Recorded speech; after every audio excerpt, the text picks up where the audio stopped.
entering into my HND, I got married.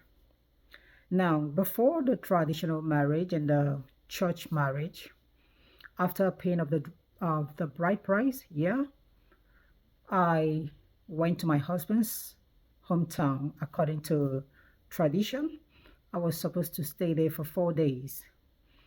And on the first night when I slept there, my husband wasn't around. He was staying outside the country as at that time.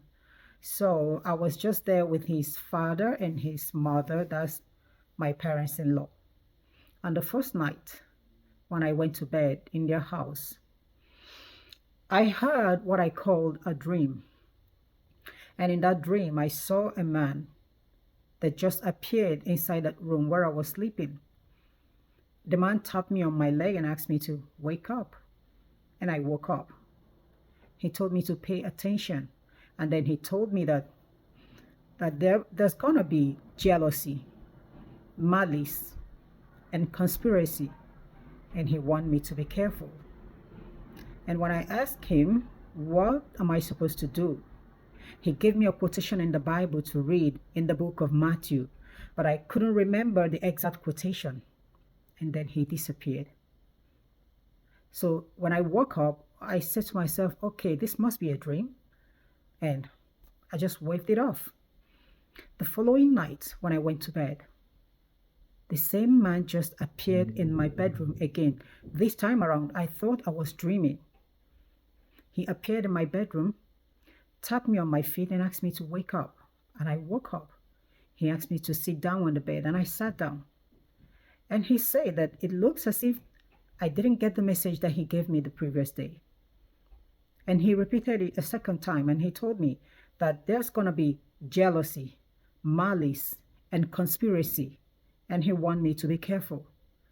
And I still asked him the same question that I did the previous night. And he gave me another quotation to read in the Bible in the book of 2 Corinthians.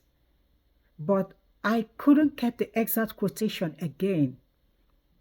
And then I watched him, got to the door, but he didn't open the door. He just vanished. It looks as if stars, were glittering around that door, and then he disappeared. But when I opened my eyes, I just realized that I wasn't dreaming. I was actually sitting down on the bed, like looking at him.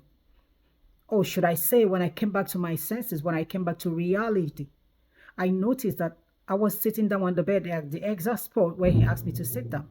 I was sitting down there looking at him. That was when it dawned on me that I wasn't dreaming. And even the previous night wasn't a dream. But because I was not aware of what was going on, I thought it was in a dream. But this time around, it wasn't in a dream.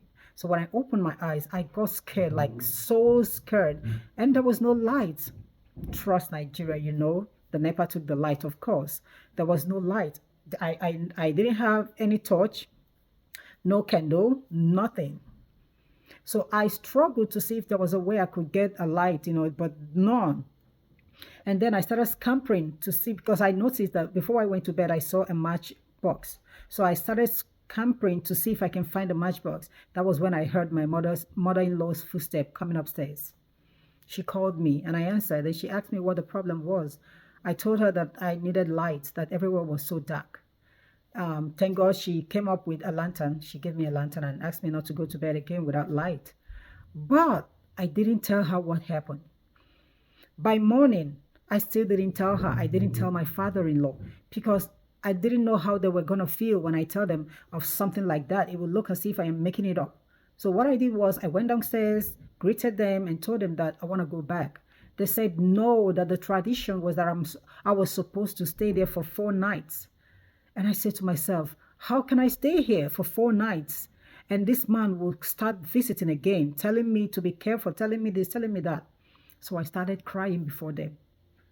And my father-in-law was kind of shocked, asking me why I was crying. I told him that I want to go back home, that I can't stay there anymore. After much thought, he asked me to go get my things ready. I rushed upstairs, packed everything.